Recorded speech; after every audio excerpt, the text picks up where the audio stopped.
اور جب قوم نے اتنی بھیانک آگ جلا دی، لیکن ابراہیم علیہ السلام کو آگ میں کیسے ڈالتے؟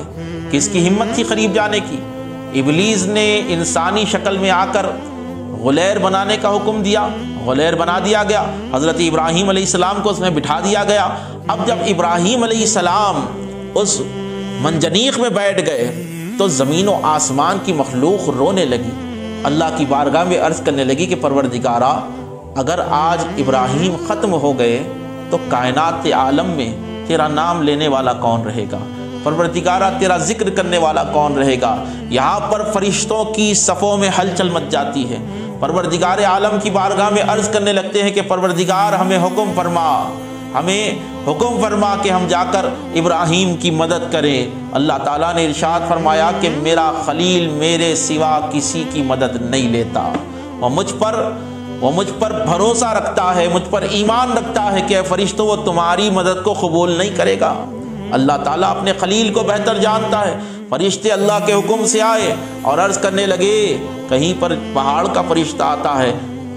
فانی کے فرشتے آتے ہیں، آگ کے فرشتے آتے ہیں، اور سب ایک ہی زبان میں عرض کرتے ہیں کہ اے ابراہیم خلیل اللہ، آپ حکم فرمائیے، ہم آپ کی مدد کریں گے، اس آگ سے آپ کو بچائیں گے۔ آپ نے ارشاد فرمایا حسبی اللہ و نعم الوکیل، کہ میرے لیے میرا پروردگار کافی ہے۔ حضرت جبرائیل علیہ السلام آتے ہیں اور عرض کرنے لگتے ہیں کہ اے ابراہیم علیہ السلام، آپ مجھے حکم فرمائیے، میں آپ کی خدمت کے لیے تیار ہوں، میں آپ کو اس آگ سے بچا لوں گا۔ آپ نے ارشاد فرمایا کہ جبرائیل جاؤ، مجھے کسی کی مدد کی ضرورت نہیں ہے، کیونکہ جس نے آگ میں جلانے کی طاقت دی ہے وہ جانتا ہے کہ اپنے دوست کو اس آگ سے کیسے بچانا ہے،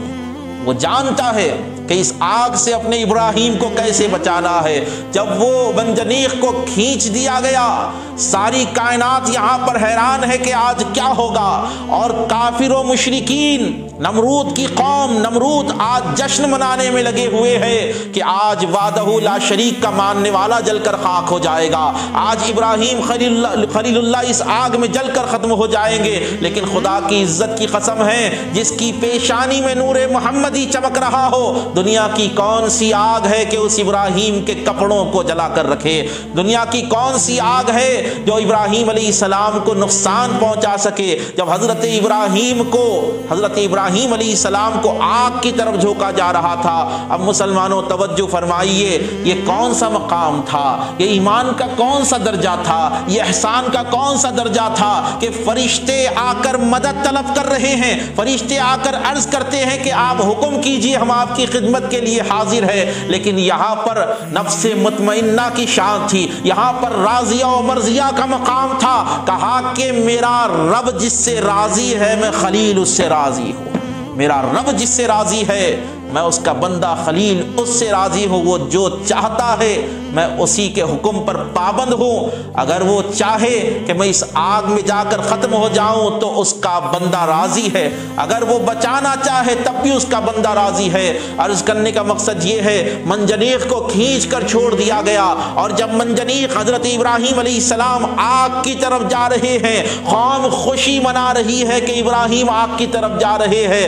اللہ تعالیٰ کی رحمتوں کو جوش آ جاتا ہے اور ارشاد فرماتا ہے قلنا یا نار کونی بردم و سلاما علی ابراہیم۔ اللہ تعالیٰ نے ارشاد فرمایا آگ کی طرف اللہ نے حکم فرمایا کہ اے آگ ابراہیم پر ٹھنڈی ہو جا، ابراہیم پر ٹھنڈی ہو جا، وسلام علی ابراہیم، اتنی بھی ٹھنڈی نہ ہو جا کہ میرے خلیل کو سردی ہو جائے، بلکہ سلامتی والی ہو جا۔ 50 دن آپ اس آگ میں گزارتے ہیں، 50 دن اس آگ میں گزارتے ہیں، اللہ تعالیٰ نے آپ پر آگ کو ٹھنڈا فرما دیا، اللہ نے آپ پر آگ کو ٹھنڈا فرما دیا، اور آپ کی شکل و صورت کا ایک فرشتہ مقرر کر دیا جو آپ کے ساتھ 50 دن تک کلام کیا کرتا تھا، آپ سے بات چیت کیا کرتا تھا۔ جنت کے پھل آئے ہوئے ہیں۔ عرض کرنے کا مقصد یہ ہے، امتحان میں آپ کامیاب ہوتے ہیں۔ اب یہاں پر دیکھیے، نبی کریم علیہ الصلوۃ والسلام نے ارشاد فرمایا کہ سب سے سخت امتحان انبیاء کا ہوتا ہے، سب سے بڑا امتحان